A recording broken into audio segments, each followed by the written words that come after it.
좋아요 누르는 거 잊지 않으셨죠? 바람난 사연 지금 시작합니다. 가을을 지나 겨울로 접어드는 추운 계절이 되면 늘 언제나 고향집에 내려갔다 오곤 한다. 어머니가 잘 계시나 궁금하기도 하고 날씨가 추워지니 고향집에 손봐드릴 곳은 없나 봐야 하기도 때문이다. 그리고 무엇보다 도시에서 지친 생활을 하다가 푸근한 고향집에 내려갔다 올 때면 온갖 스트레스가 다 풀리는 느낌이 들어서 나에게 있어 고향과 고향집은 아주 가끔씩 찾게 되는 휴식처와도 같은 느낌이다. 그렇게 고향집에 내려가서 연로하신 어머니가 해주신 각종 음식을 먹고 시간을 보내다 보면 기분은 좋지만서도 주말 때문인지 몰라도 차가 꽉 막히는 고속도로를 따라 집에 되돌아오는 길은 언제나처럼 지옥과도 같다. 내 나이 이제 어느덧 60대 초반의 나이이지만 그래도 아직까지 연로하신 어머니가 건강하게 살아계심에 새삼 감사하게 느껴진다. 그런데 아니나 다를까 고향집을 나서고 고속도로에 접어드니 드디어 시작된 고속도로에서의 정체. 가도 가도 끝이 보이지 않는 길. 막히는 길을 따라 옆차들의 모습을 볼 때면 늙었건 젊었건 제각기 남녀 한 쌍이 부부처럼 같이 차에 탑승해 있는데 나만 이 나이에 혼자 차를 타고서 다시 혼자 지내는 집에 내려가야 한다는 게 내 자신이 연애를 할 수 있는 아직 좀 쓸만한 남자지만서도 그런 내 모습조차 쓸쓸해 보이기까지 한다. 하지만 그럴 수밖에 없는 게 지금은 아내와 별거 중이다. 아내는 지금 나에게 이혼을 요구하고 있다. 사실 바람이란 건 남자라면 한 번쯤은 피울 수 있는 거라고 생각하지만 아내는 나에게 한 번의 용납조차도 될 수 없다는 걸 몸소 보여주고 있는 것 같다. 그래서 그런가? 바람으로 인한 별거는 벌써 몇 해째 접어들었고 그로 인하여 고향집에 계신 어머님 귀에까지도 들어가게 되었다. 하지만 어머님은 무조건 나에게 명재어멈에게 잘못했다고 말하라고 했지만 그게 잘못했다고 말을 한들 아내는 모든 게 용납이 안 되는 듯 보였다. 아무튼 그로 인하여 난 지금 혼자고 고향집에 다녀온 후 꽉 막히는 고속도로에서 이렇게 혼자 차를 운전하며 다시 집으로 향하고 있다. 너무나 피곤하다. 차가 막히니까 피곤이 더 몰려오는 것 같다. 조금만 더 가면 휴게소인데 이왕 거북이 걸음인 거 저 휴게소 가서 좀만 쉬었다 가야겠다는 생각이 든다. 그래서 난 곧장 차를 틀어 휴게소로 들어갔고 휴게소에서 커피 한 잔을 마시고 다시 집으로 향하려고 하는데 갑자기 누군가 조수석 차문을 열고 내 차에 탑승한다. 진한 분냄새가 내 코에 스며든다. 난 깜짝 놀라 얼굴을 보니 술이 떡이 된 듯한 60대 초반의 내 또래 아줌마다. 이 아줌마가 차를 잘못한 건가 싶어. 난 놀란 마음에 누구시냐고 물어보니 눈도 제대로 못 뜨며 허우적거리면서 나보고 빨리 출발하란다. 어이가 없어서 난 아줌마에게 빨리 내리시라고 말해도 그 아줌마는 좀처럼 말을 듣질 않았고 급기야 갑자기 내 허벅지를 손바닥으로 탁 치며 출발이라는 말만 되풀이할 뿐이다. 분냄새에 술냄새에 진상인 듯 싶었지만 얼굴을 자세히 보니 나름 곱상하게 생긴 게 뭔지 모르게 살짝 끌렸다. 그러고 보니 주말이라 어디 놀러 갔다 와서 술을 진탕 마신 건가 싶었다. 난 다시 아줌마에게 차를 잘못 탔으니 내리시라고 말해도 좀처럼 말을 듣질 않는다.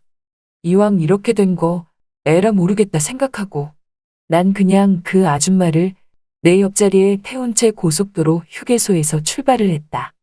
그런데 걱정이다. 대체 이 아줌마를 어디서 내려줘야 할지.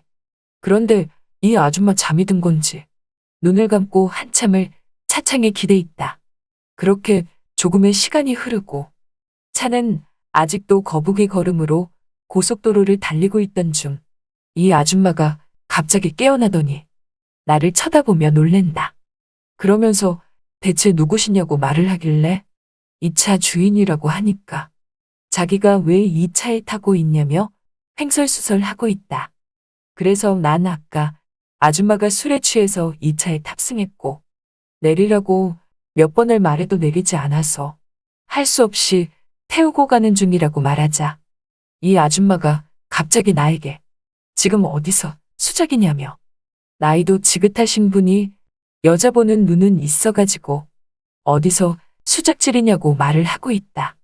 난 너무나 어이가 없어서 수작이 아니라 그쪽이 내 차에 억지로 탑승한 거라고 말해도 이 아줌마는 좀처럼 믿어주질 않는다.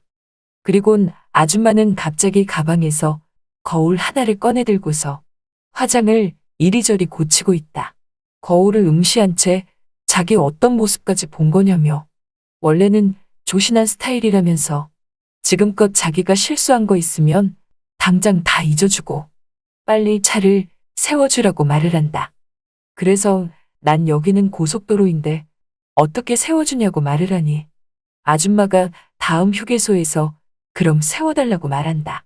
다음 휴게소까지는 20km 이상 남았지만 거북이 걸음으로 달리는 고속도로인지라 아무래도 다음 휴게소까지 1시간 이상 넘게 걸릴 것 같았다. 아줌마는 따분했는지 휴대폰을 찾아들고서 이것저것 만지길래 난 아줌마에게 그러지 말고 어서 일행들에게 전화라도 해보라고 말을 하자 아줌마는 갑자기 머뭇머뭇거린다.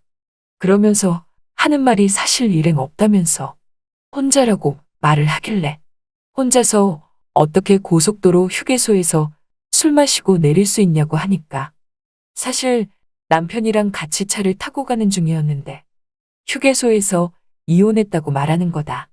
휴게소에서 이혼이라니 그게 무슨 말이냐고 물어보니 서방 같지도 않은 남편이랑 차 안에서 된통 싸우다가 고속도로 휴게소에 남편이 자기를 버려두고 갔다고 하는 거다. 그래서 홧김에 미리 가방에 챙겨두었던 소주를 안주 없이 벌컥벌컥 마셔버렸다는 이 아줌마. 부부싸움은 칼로 물베기라고 뭐 쉽게 끝날 일 아니냐고 물으니 그게 아니라면서 쌓이고 쌓여서 여기까지 온 거라고 그런다.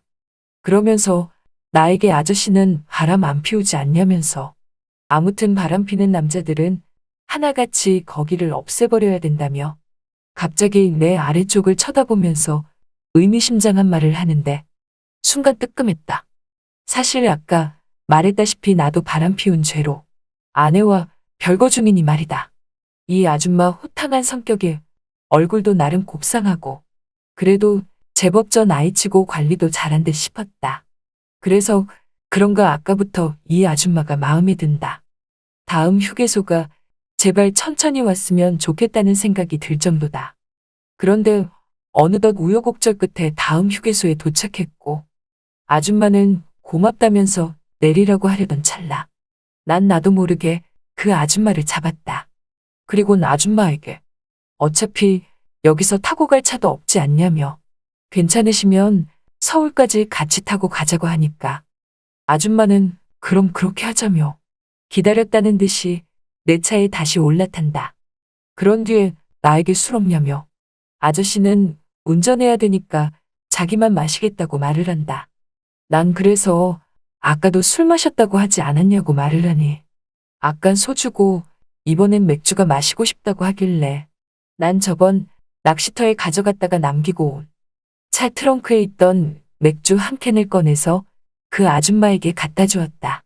그리곤 아줌마에게 이거 마시고서 기분 풀고 남편분과 다시 잘해보라고 말을 하자 뭘 잘해보냐며 어차피 바람둥이 남편이라서 다시 잘해보고 싶지도 않다고 하는 거다. 그러면서 나에게 하는 말이 생각 같아서 자기도 한번 거창하게 바람 좀 피우고 싶다며 멍석도 깔아줬겠다.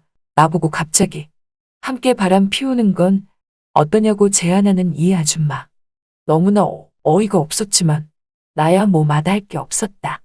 그래서 난 순진한 척 그 바람 대체 어떻게 피우면 되는 거냐고 하니까 갑자기 아줌마가 내가 건네준 맥주를 한 모금 크게 들이키더니 휴게소 차 안에서 내 오른손을 쓱 만진다.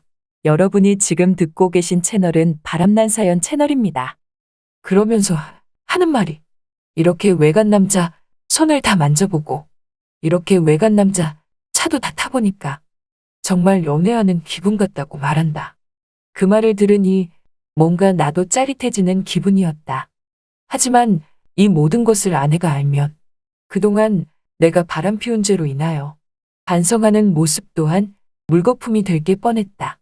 난 이 아줌마에게 마음에도 없는 말로 이러시지 말라고 말을 했지만 그래도 이 아줌마의 모습을 보는 게 썩 나쁘지 않았다. 차는 어느덧 다시 서울로 출발을 했고 거북이 걸음으로 꽉 막힌 고속도로에서 그렇게 난 생판 모르는 아줌마와 함께 운전하며 서울로 가고 있는 것이다. 저 멀리 졸음운 전쉼터가 보이길래 저기서 좀 쉬었다 가자고 말하니 아줌마는 그거 좋다면서 어차피 차도 막히니까 저기다 차 대고 우리 진지하게 대화나 해보자고 말을 한다. 그리하여 졸음운 전쉼터에서 우리는 차를 대놓고 이런저런 얘기를 나누고 급기야 차 유리문을 신문지로 다 가린 뒤 아줌마는 나에게 서울은 내일 새벽에나 출발하자고 말했지만 날씨가 너무나 추웠다. 히터를 틀고 공회전을 해도 이건 너무한 것 같아. 안 되겠다 싶어 다시 서울 쪽으로 출발을 했고 우리는 서울 쪽에 도착해서 가까운 곳으로 자리를 옮겼다. 그리고 그곳에서 우리는 또 둘만의 시간을 보냈다. 아무튼 난 그 아줌마와 고속도로 휴게소에서 만나 여기까지 오게 된 것이다. 하지만 그 아줌마는 연락처를 남기지 않고 호련히 떠났다. 일어나 보니 나 혼자 덩그러니 있었던 거다. 함께 바람피자고 말하며 휴게소에서 바람처럼 나타났던 그 아줌마. 이렇게 다시 찾아온 쌀쌀한 계절이 되면 그때 일이 생각나고 고속도로 휴게소만 들리면 자꾸만 생각나는 그때의 그 아줌마다. 지금쯤 어디서 뭘 하고 있을지, 남편과 다시 잘 살고 있을지 내심 궁금하기도 한 오늘이다. 잘 들으셨나요? 오늘의 바람난 사연은 여기까지입니다.